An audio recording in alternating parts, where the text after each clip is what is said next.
So starting off with a few facts about suicide. We know that each year in the U.S. about 36,000 people commit suicide. To put that in perspective, each year about 29,000 people die from prostate cancer and about 39,000 die from breast cancer. So the suicide rate is somewhere in between there. Of these patients who commit suicide, over half received care for their psychiatric condition within the past year or within the year prior to the suicide. That may have been care from a primary care physician, psychologist, or psychiatrist, but we generally are seeing these folks in the clinic. There's approximately one suicide attempt every minute in the U.S. and one completed suicide every 16 minutes. Although the suicide rate fell from 1992 to 2000, it's been fluctuating despite 2000, despite all of our new treatments. It's also interesting to note that in 2004, the suicide rate rose by 955 deaths that year, and that's presumably due to the addition of the black box warning on SSRIs. And then we also know, in general, over the past couple of years, the suicide rate has been increasing slightly.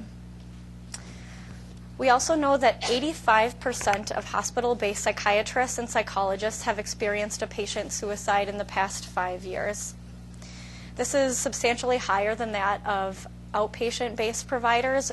For them, it's about 17%, so big difference there. The discrepancy is thought to be due to the fact that in the hospital we're treating much sicker patients in more acute situations. And finally, among trainees, studies have shown that between 1 and 2/3 have had a patient die by suicide, and about 20% of these residents have had more than one patient die during their training. Soon after the suicide, about 25% of trainees meet criteria for acute stress disorder, and later 20% meet criteria for PTSD. So this is a big deal and one of the important reasons why we should be paying attention to this. A few more facts. Suicide is the third leading cause of death for people aged 10 to 24. The first and second leading causes in young adults are accidents and homicides. It's the second leading cause of death for people aged 24 to 34. And we also know that there are 4 male suicides for every female suicide, but twice as many females as males attempt suicide. And these are some statistics from the CDC. During 2005 through 2009, the greatest percentage of suicides among males occurred by firearms at about 56%, while the greatest percentage of suicides among females occurred by poisoning, oftentimes overdoses on medications, at about 40%. Other common methods include suffocation and falls. And this is another chart from the CDC with some pretty shocking statistics. Among high school students in the U.S., females were more likely to report having considered, planned, or attempted suicide as compared to males. And a shocking 17% of females have considered suicide during their high school years versus 11% of men, so still very high in both categories. 13% of young women versus 9% of young men have planned suicide, and 8% of high school women have had an attempt versus 4% of high school men.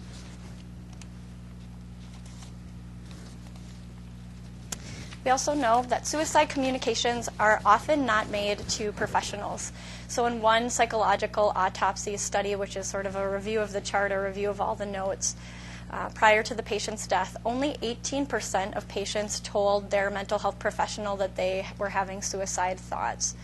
And also in a study of suicide deaths in hospitals, 77% denied intent upon their last communication with their provider, and 28% had no suicide contracts with their caregivers, which I think is one of the reasons why we don't really use them anymore, as we find that statistics show they don't help us. There was an interesting article in USA Today actually just last week that showed the Warriors' military suicide rate was about 1% higher than what was previously being reported, and they anticipate that number might continue to creep up. And again, this primarily affects vets coming back from Iraq and Afghanistan. We also know that among full-time soldiers, the suicide rate is about 30 per 100,000 as compared to 25 per 100,000 for civilians in the same age range. So why is it important to develop a suicide postvention plan? And first, what is postvention. So it really is, it's a response to a suicide or to an acute crisis. Over my past 4 years of training, I've had at least 4 of my resident colleagues have patients who have committed suicide. I say at least because we don't always talk about it. I think in the last year we've been a lot better at that, and we've had some excellent M&M presentations by Dr. Bannock and Dr. Berg, as well as Dr. Geyer. So I'm really appreciative of that. But prior to that, I feel like it was maybe, things would happen and we wouldn't necessarily hear about it. And then when a resident is affected, it really leads to feelings of isolation. Like, I am the only one this happened to. What's wrong with me? What's going on? And so for example, if a patient does commit suicide, we have multiple very well-intentioned faculty members who want to come and help us, which is great, and we appreciate that very much. But it can be hard because we often get conflicting sources of advice. For example, faculty member number 1 might say, first thing you need to do is call the hospital attorney, see what you need to do. Second faculty member might say you need to call the family right away, get the facts. Third faculty member might say, call the medical examiner. And then the chief might tell you need to do an M&M, which is the last thing you want to hear after a patient commits suicide. So there's lots of confusion, mixed emotions. So these were some of the reasons why I thought it would be helpful to have some sort of a curriculum in place for our program.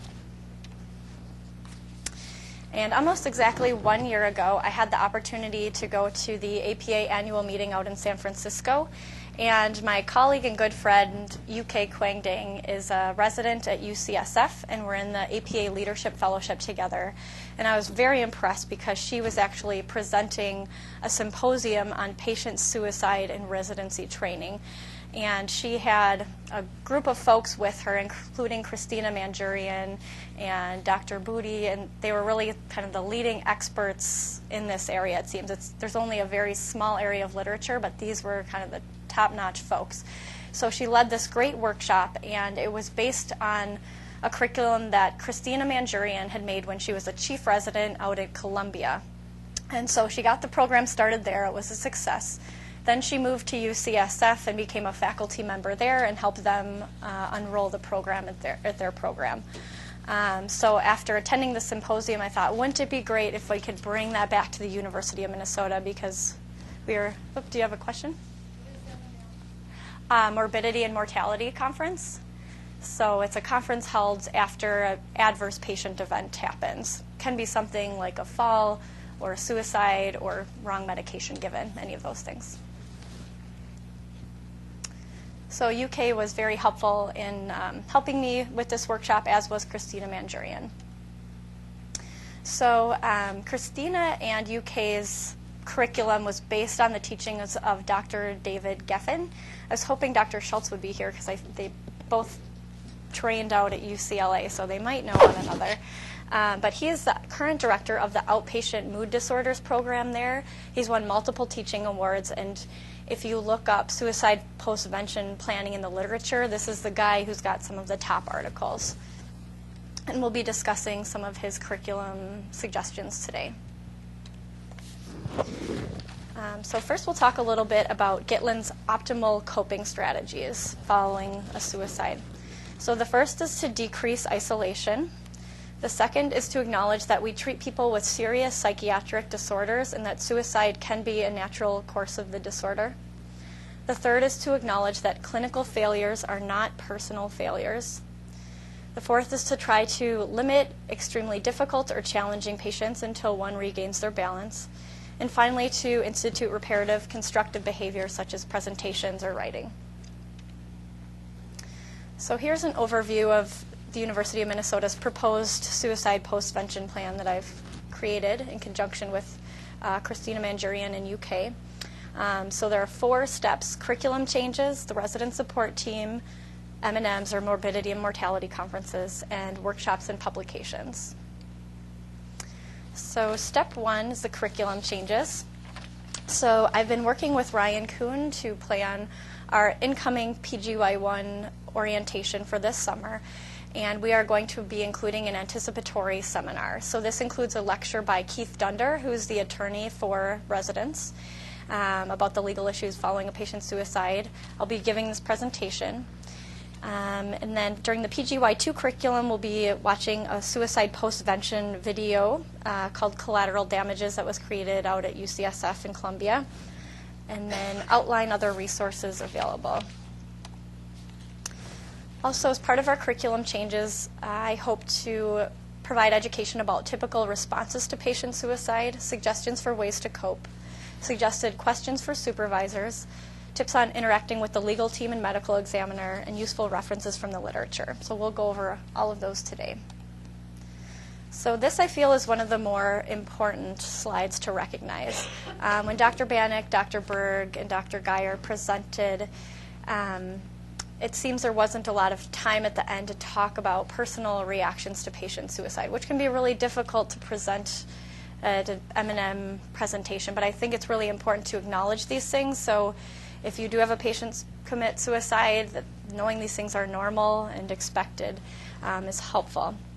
So initial reactions: shock, disbelief, denial, depersonalization. And by depersonalization, that implies a numbness, a sense of unreality, or feeling spacey. And again, a lot of these are similar to the DSM criteria for an acute stress disorder. I mean, these can be very traumatic events for residents or any affected faculty member.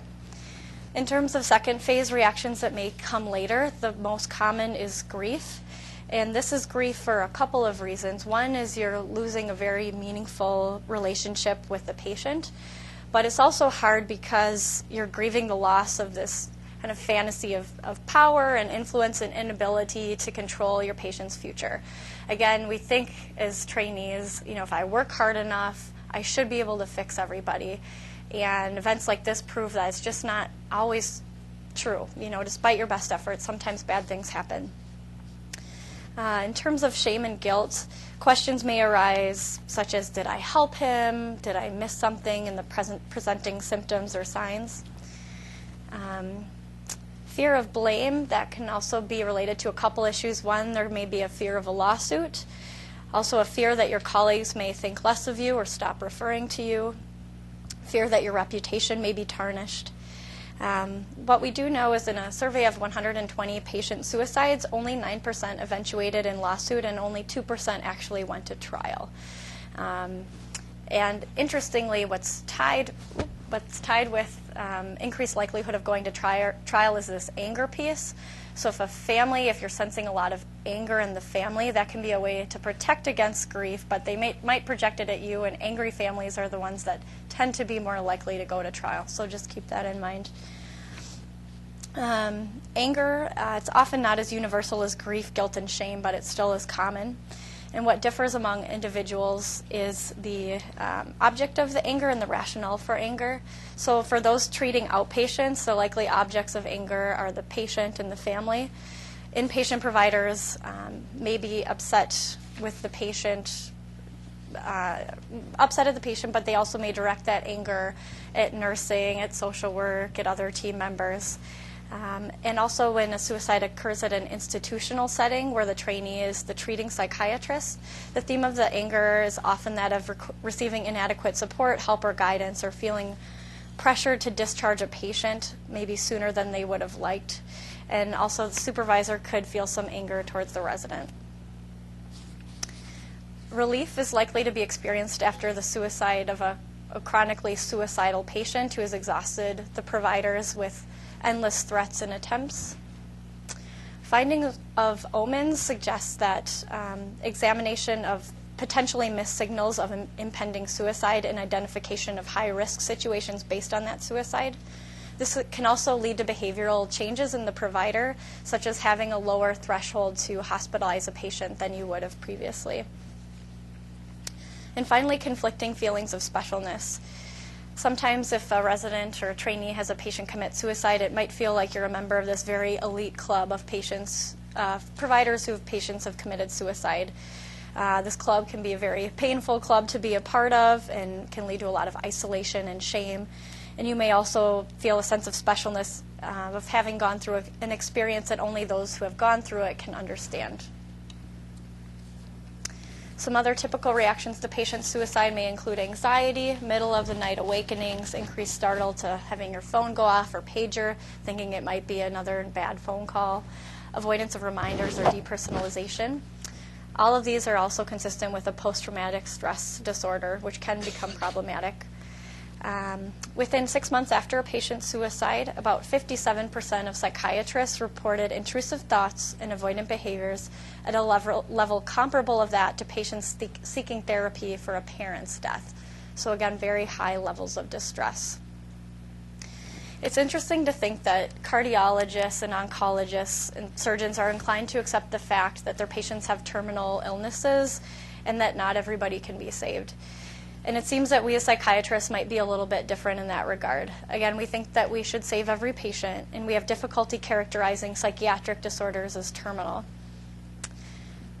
Thus, we may think suicide can be a personal failure for us, like we aren't good enough. And although some of us rationally know that's not accurate, it can be especially hard if it happens to you. It's also important to acknowledge that we cannot read minds. We only can go by what the patients tell us if they say they're suicidal or if they make a suicide gesture. And therefore, often there's a sense of surprise when a patient does commit suicide. Patients may also deliberately deceive us in order to get out of the hospital early or just to kind of get us off their back and let them do what they're intending to do. And finally, patients' ideas and beliefs may change day to day or even hour to hour, which makes our job even more difficult.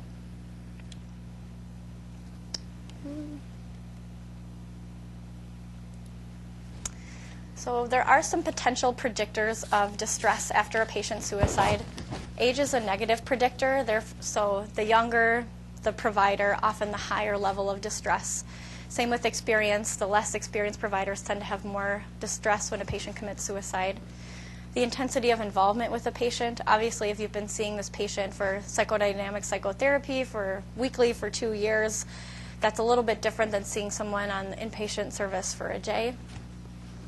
The gender of the psychiatrist matters. Statistically, female psychiatrists were 2 times more likely to perceive severe distress as compared to their male counterparts. Also, the clinician's personality matters. Physicians who are less distressed after a patient's suicide were more likely to be those who identified changes that they might consider in the future, which is a possible marker of flexible thinking, and the ability to learn from the suicide as opposed to feeling dominated by guilt and low self-esteem. And finally, a clinician's own history of depression and anxiety. If those are issues for the provider, they certainly could be exacerbated if a patient were to commit suicide. And now, I'm going to play about a 10-minute video. And this is the video Collateral Damages, which was produced at UCSF and Columbia. And this is an interview with a first-year resident about her experience of a patient committing suicide, and I think it does a nice job of tying together a lot of the concepts that we've talked about thus far. I was an intern on my inpatient medicine rotation when I received a phone call from an attending physician. Not an attending physician that oversaw my clinical duties.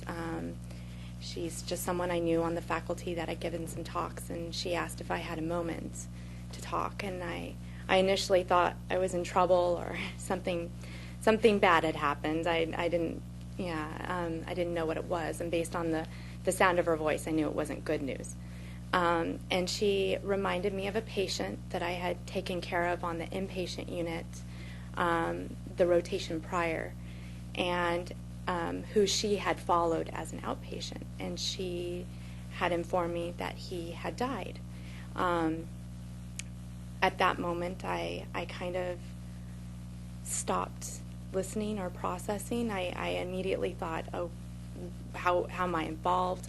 I thought, am I to blame? I didn't know any of the circumstances, and she very briefly told me, some of the facts of the case, that he had been found dead in his apartment about 3 days after he hadn't been returning phone calls to his mom or to this attending psychiatrist, and this was about 2 weeks after he had been discharged from the inpatient unit. And she said, most likely an overdose, but suicide is still being considered. She asked me if I had any questions at that time, and I said no. I couldn't think at that time, and I was on a medicine rotation. I wasn't thinking psychiatry at that time. And she offered me her cell phone number and said, if you ever want to talk about this, process it, feel free to call me.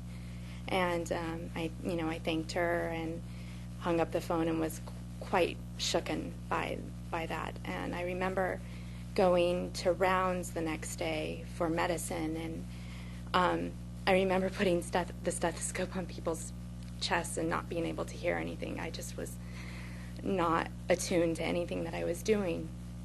Of course, not telling anyone around me like what had happened, and just went on with my rotation. That month passed, and I returned back to my inpatient psychiatry rotation, and there was a grand rounds where an M&M was discussed, and this attending stood up to discuss this particular patient. And this is actually where I heard more of the details about the case and was reminded about it. I had kind of pushed it aside in my brain, and I didn't really acknowledge that it had occurred while I was on medicine. And she relayed the details and how he was hospitalized and discharged subsequently. He had suffered from both PTSD and had opiate dependence, and she was seeing him for the dual diagnosis. And he had made one of the outpatient follow-up appointments and failed to show to the second. And she had called him, and he had told her that things were going really well. He was applying for jobs. He had bought a new watch for himself to try to get himself more organized and, structure his time. And she had spoke about how she was convinced that it was an overdose and not a suicide by these facts, until she talked to the mother. And the mother relayed that he was saying that things were going well, saying he was going on job interviews, saying he was doing these things, but the roommate was saying that he wasn't leaving his room. And after 3 days of no contact, the mom, I think the roommate might have been on vacation or something, but the mom went to the apartment and he was found dead. Again, the mom wasn't sure if it was an overdose on heroin or suicide. The details were unknown. But at that M&M, I went back to the records, and because he had been found dead so soon after my care, and I went through the case, and I remember being struck by this patient because he had such a bright affect, and he was so much like the model patient on the unit. He was very giving to the other patients. All of the nursing notes said he was an active participant. In fact, I remember the nurses had spoken to me about him being too caring for the other patients and not introspective into his own issues. And I remember when I had interviewed him that he had been very much wanting to please me and tell me, things were looking good. We've often focused on the future, and we didn't focus that much on what he was experiencing. He didn't want to talk about that. When I reviewed it, and I then spoke to the attending, and I said, how do you know if something is a suicide versus an accident? And she just, blankly shook her head and told me, no, this was an overdose. This was not a suicide. And I just had this feeling that I didn't necessarily agree, and I didn't know how to make of the feelings that I was experiencing. Most of the feelings that I experienced were that the wool was pulled over my eyes by this patient, like that he had been wanting to paint this picture for me, like he didn't want to displease me by telling me that things were not good for him, things were not on the upswing. I felt that my own clinical judgment was off, that I was missing things, that I was so concrete that I didn't have the intuition to pick up on deeper subtleties. And after that, every patient that I saw subsequently, I immediately thought of the worst case scenario, thinking, that this patient was a high risk, or, that they would be at risk for suicide or overdose. And I became quite conservative in my management of patients, and would often default and just hospitalize people just in case. Or I had a hard time discussing thoughts of suicide with patients, and I think that was my own sinking feeling, that that I really felt in my heart that it was not an overdose. And what was quite striking about the whole experience was my interaction with the attending, and how guarded and preserved they were through the whole thing. They were very straightforward. This was, and so matter of fact, and so sure of the whole thing, where I had my own questions, and but I wasn't open to asking for help or asking to talk to anyone about my experience with it. And it wasn't until I had a second patient who had another death that was not determined whether it was suicide or this patient had asphyxiated himself, that I had an attending that dealt with it in a much different manner. And he was quite supportive and just gave me time and just talked about his own insecurities about the case and his own questions. And in hindsight, that second death sits much easier with me, and maybe it was that discussion that I had with the attending, and we both were able to talk about how there were so many questions we had, and there were uncertainties, and how that first case sits so uneasy. And I don't know if it was my own insecurities and wanting to ask for help, being felt that I was an inadequate resident, an inadequate doctor, inadequate psychiatrist. You've heard several accounts.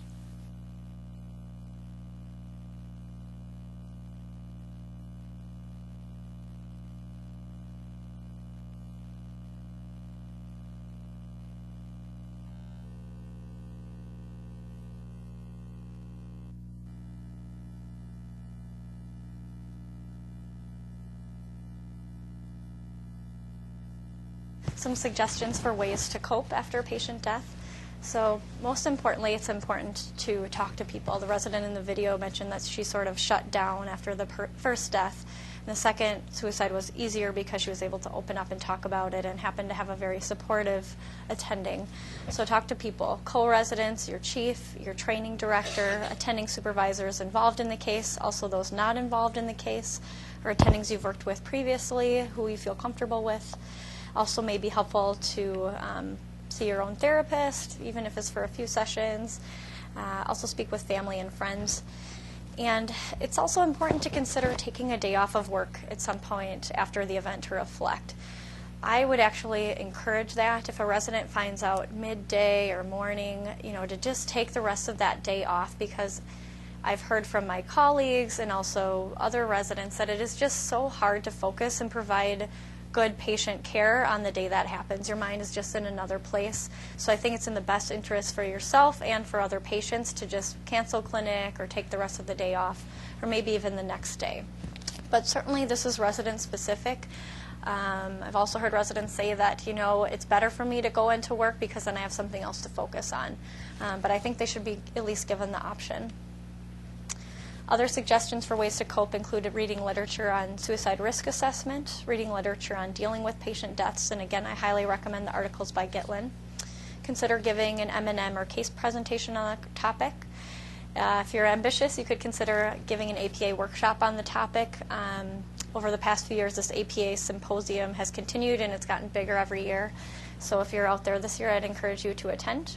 And finally, you could consider writing a paper or an editorial about your experience. We have great resources around here, including Minnesota Medical magazine that comes out, I believe, quarterly, the MPS newsletter, or other local journals.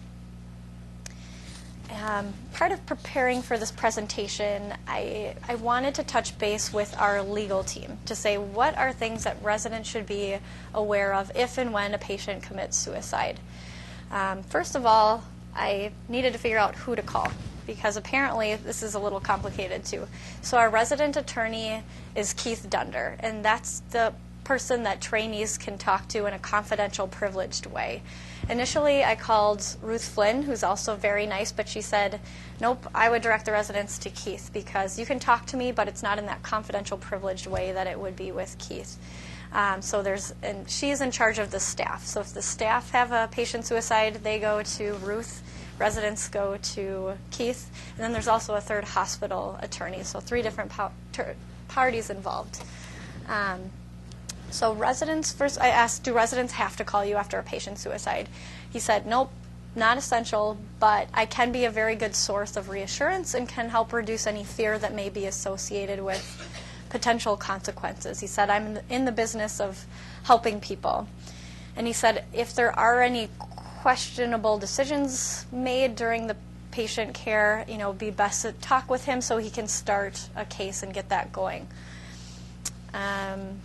The next thing I asked him was, how do you call a patient's family? Are there things you should say or not say?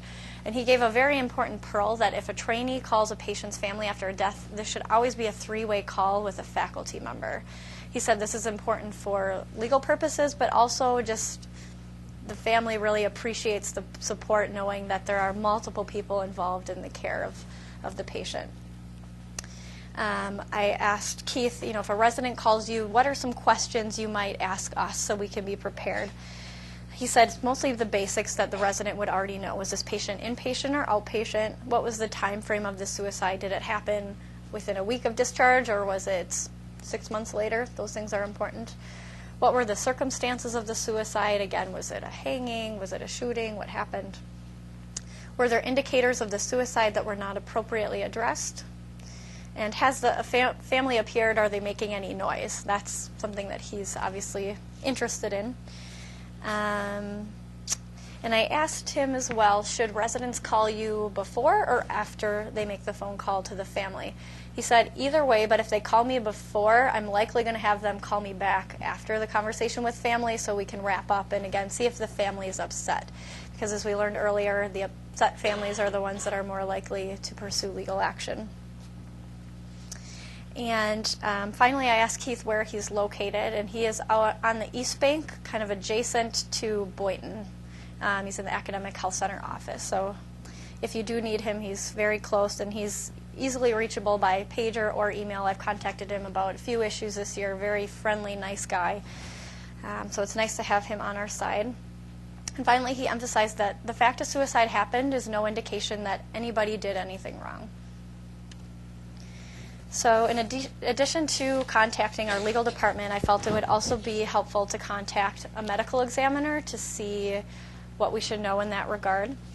Again, I spoke with Dr. Jackson, and he is a pathologist at the Hennepin County Medical Examiner's Office.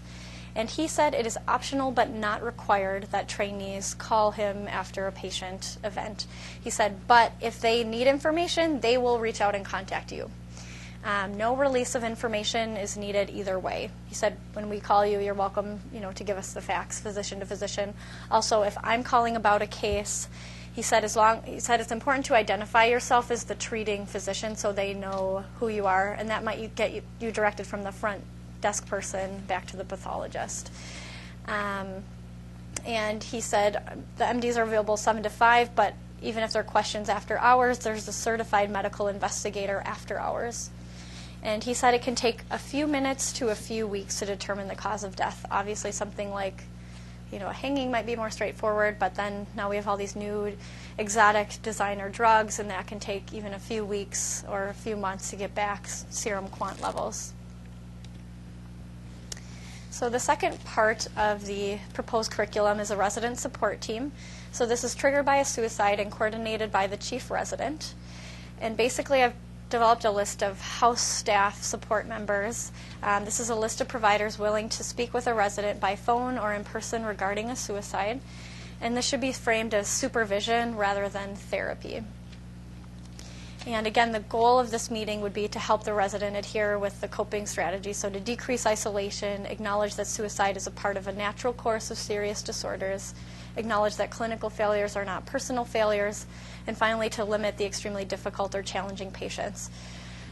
The last might be difficult in our clinic especially, and on our units. How do you keep a resident protected from challenging patients? But maybe it's a difference of removing the eval for that week in clinic, or anything that the attending can do to help with that would be appreciated.